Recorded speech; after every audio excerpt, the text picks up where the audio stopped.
G'day, welcome back to the channel. There is our Optima Pro Undertray. Don't come any closer, it doesn't get any better. Well, there it is. A little bit closer. You can see all my wonky lines there. Fantastic.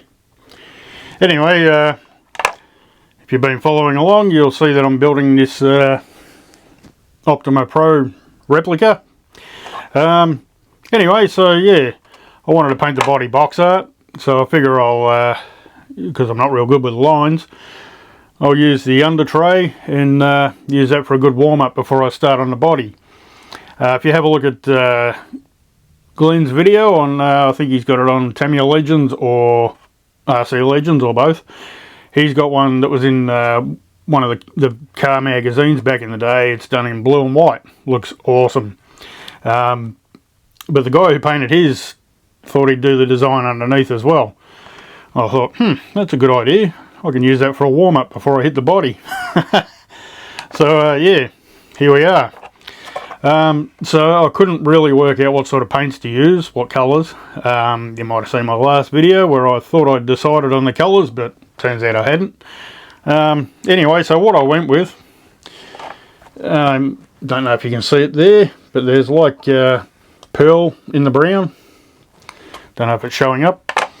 But what I did there, I just used some Createx illustration colours actually. So for the brown I used burnt umber, if you can see that. Yep. And I ended up backing it with a bit of, what do they call it? Sepia. It's basically black. Yeah, so I went for what I did first off. After I did all the masking and stuff, I used a bit of Tamiya PS58, the pearl clear. I think I did 2 coats, just blew it over. And yeah, then I hit it with these, a bit of the burnt umber, and I think I did 2 or 3 coats of that. And then yeah, the sepia behind it. So that was that, and then just to seal it off, I did another coat of the pearl clear. But first things first, I hit it with liquid mask, and I just used the Biddy Design liquid mask, and I use it through the Iwata Neo airbrush. It's got a 0.5 needle in it, and it's a siphon feed, but it doesn't matter. If you've got one that's a gravity feed, it's all good, probably better. But yeah, I just mix that 20 or 30% water, shake it up, put it in and hit it. Run it on about 50 pounds. I have a lot of people asking, you know, using an airbrush to put the liquid mask on, how does it work, this and that. A lot of people recommend the high volume, low pressure spray gun. I've actually got one of them. I've used it twice, I think. By the time you get in the shed, fire up the compressor, this and that, it's just as easy to mix the liquid mask with a bit of water. And yeah, squirt it over this, done. And between coats, hit it with the air gun, the heat gun. You can use a hairdryer if you don't have one, but I just use this on a low setting. And yeah, get it all dry and it's all good. 2 or 3 coats is usually enough. So of course, after I got the liquid mask on, I went around and marked all the lines on the outside. And I've got this piece of, it's off a body. You know, around the bottom where you cut it off.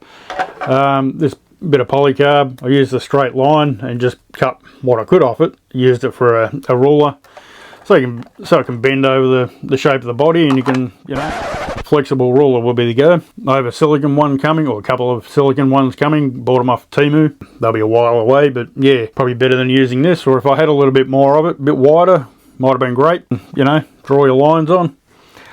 In hindsight, I probably should have run the knife along the side of them too. Which brings me to another thing. If I get the lid back. Little knife. It's just a, here we go. I've got it right here. A little Tamiya craft tools knife. All I did there was basically cut it down. Cut it down there, smooth up the edge, it's all good. So then when you're cutting your liquid mask, it fits in your hand nicely, if you can see that. So not too short, not too long, beautiful. Good for getting, it'll be great for this, you know, when you're inside the body, you haven't got all this, the rear end of the knife sticking out and jamming in the other side. Yeah, get in there nicely. Anyway, bit of a tip there, you can just cut a knife in half and go for it. Now with the gold, I use this, it's not really gold, it's SMS Pearl Chocolate Brown. So I use that, and then I backed that with a bit of PS12, Tamiya PS12 Silver. So it's more of a bronzy gold, I guess. Looking at the box art for the Optima Pro, yeah, it's not a really bright gold. It's kind of milky, if anything, if that's a word. Yeah, so I thought it came up close enough. For the red, Tamiya PS2. That's pretty simple. And I actually went behind that with a bit of PS12 as well. So yeah, did the red first, 2 coats I think, and then 1 or 2 coats of the PS12. And that was pretty much it. It was done. So I think it came up alright. It's not perfect, but the lines are quite wonky. Yeah, I really need to practice cutting straight lines. But I'm sure by the time I finish this body, you know, with the designs there, all over the top, all over the front, by the time I finish that, I'll be half alright at cutting, I guess. Well, that's about it for this video. I thought I'd just make, you know, a reasonably quick video and show you where we're at. And yeah, otherwise it'd be a really lengthy video if I did both of them in one video, I guess. People will go to sleep.